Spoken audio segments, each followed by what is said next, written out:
Scott, like, stop. Take that out. There's no place here in this room with me, the un-American bullshit.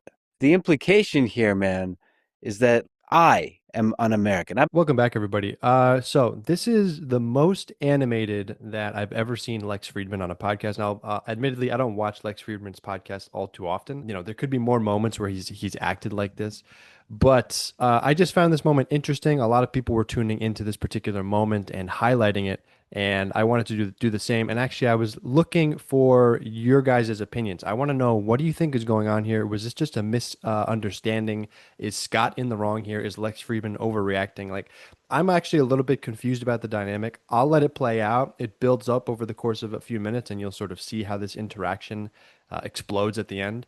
But let me know what you guys think, and I'll have some thoughts at the end. He was the Iranian president. He and Rafsanjani, they go to Khomeini and they say, Mr. Ayatollah, we got to sue for peace with the Iraqis because the Americans are intervening and we cannot fight the Americans. We fought this brutal war. We'll continue with Saddam. We cannot fight the United States of America. And I think Scott's right. Like, that perception that there's no way they can fight the United States of America, because that's regime ending, potentially. Even if we don't intend to, that could actually happen. And there's a famous line where Khomeini says, all right, I agree. I will drink the poison chalice. And so he's got to be calculating, like, what is my play? So if I don't do a deal, how can I actually squeeze the Americans? And Scott's right. Like, he must be thinking to himself, you know what? I was literally on the 99-yard line with an entire nuclear weapons capability. I should have crossed the goal line. If I had had a warhead, a nuclear warhead, or multiple nuclear warheads, as they had been trying to build since the Ahmad plan in early 2000s, there's no way Israel and the United States would have hit me militarily if I had nuclear weapons. Then I would have had the ultimate deterrence to prevent that. And then I would be like Kim Jong-un with nuclear weapons. I would then build ICBMs, and then I'd have the ultimate deterrent to stop that. So he's got to be thinking, maybe now, and I can guarantee you, the Revolutionary Guards. Do you think that might have anything to do with the fact that America attacked Iraq and Libya when they did not have weapons of mass destruction programs? Can I tell you, the Libya example, I think, Scott, is the most interesting one for me, right? Because in the Libya example, it was a big mistake. By the way, Ukraine is another good example of this. We went to the Libyans and we said, you must fully dismantle your program. And Gaddafi said, reluctantly, under huge American pressure, okay, I'll do it. And the Brits and the Americans went in there and literally hauled out his entire nuclear. It wasn't really a program. It was just a bunch of AQ-Cons junk sitting in crates in a warehouse. They did not have the capability to make a nuclear program at all in Libya. They didn't have the engineers, the scientists, or anyone. So Gaddafi had bought that junk just to trade it away. Just to be clear, there never was a nuclear weapons program or a nuclear program of any kind in Libya, unlike what you just heard. But that wasn't my point. Okay, my point is he had a nuclear program. We can debate about, again, how we've been debating about whether, again, it's always Gaddafi and Khamenei and all these people. They don't really want nuclear weapons. We just misunderstand them. But that's not the point. The point is, we did a deal with Gaddafi. We pulled out his nuclear program. And then, I don't know how many years later, but it wasn't too many years later, 7 years later, thank you, Scott, we actually took Gaddafi out. And he didn't have a nuclear program, so we took him out in the Libya operation. Now, Ukraine is another great example. The Ukrainians, after the fall of the Soviet Union, you know this, they had the Soviet nuclear arsenal or good parts of it on their soil. So we went to them and we said, all right, well, here's a deal for you.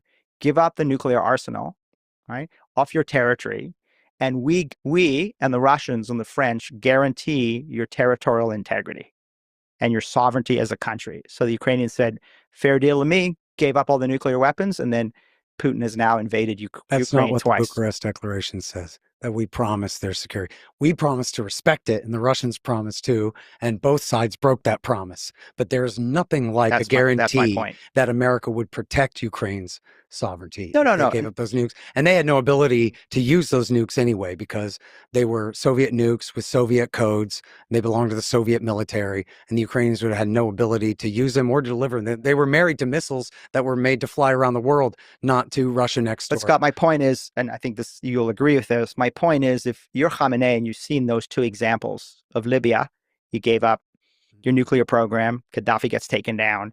You're Ukraine, you gave up your nuclear weapons, and the Russians invaded twice. If you're Khamenei thinking to yourself, The only thing that matters more to me than my nuclear weapons program is my regime survival. And in 12 days of war, the Israelis specifically, because we hit Fordow and Isfahan and Natanz, we, the United States, hit those sites. We, the United States, hit those sites. The gleeful nature, Scott, like, stop.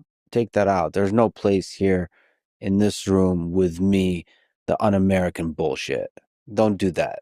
The implication here, man, is that me, am un-American. I've been attacked just like the Russian hoax for being a Putin shill.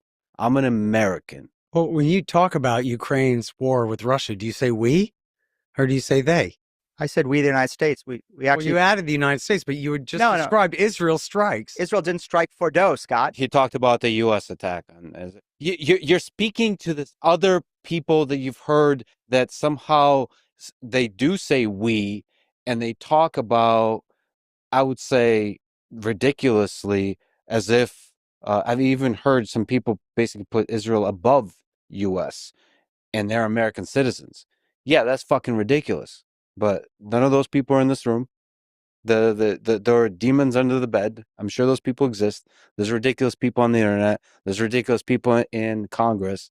We can criticize them, make fun of them, say they're But fucking the Foundation crazy. for Defense of Democracy has been the vanguard of the war party in this country for 25 years. Well, that's a different criticism. But Yeah. I was. It's an important one. Yeah, but no, you just switched. Well, No.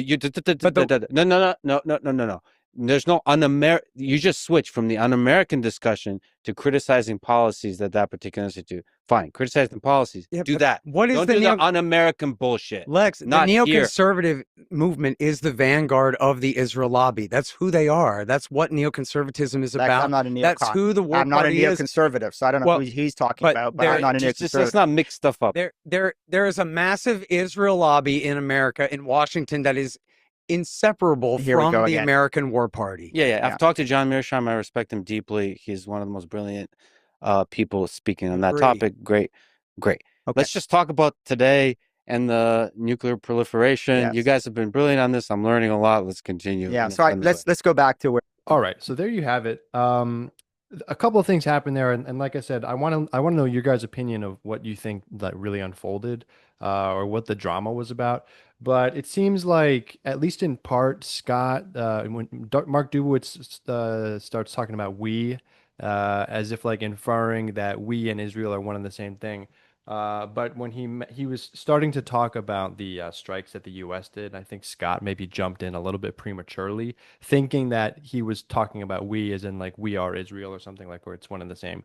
So that's why I think he had that sort of snide look on his face, which would be understandable if that was a situation. I think that was just a sort of a misunderstanding. Let me know what you guys think about that. But then what is Lex Fridman talking about when he says we're done with this? We're not doing this un-American bullshit. Like, he gets really animated about this like un-American shit, as if Scott was saying something un-American. I didn't pick up on that. I don't know if it's like a language barrier or something, or like a culture barrier. I don't know, but that part is confusing to me. So I don't know what Lex is talking about. But you can see how sensitive he is to the notion of being accused of being a foreign agent or any of these things, or being un-American. That obviously that's a very sensitive topic for Lex Fridman, and I guess anything that sort of dances around or talks about that in any tangential way gets Lex Fridman quite upset. So we saw that there. And I don't know, guys. What do you think about this Mark Dubowitz character? He's claiming that he isn't a neocon, but it seems like he supports all of the same policies that a neocon would support, at least vis-a-vis this discussion. Seems like he's pretty gung-ho with all of that. So I don't know if you can not call yourself a neocon, but still support all those policies. Anyway, let me know what you guys think about all of that. Also, what's up with his accent? I'd like to know where. I'll probably look this up on my own, but yeah, it's very unique sort of accent that he has. Anyway, that's neither here nor there. Let me know what you guys think about this drama, this dynamic, this conversation, and that's about it. Like, comment, subscribe, and I'll see you guys in the future.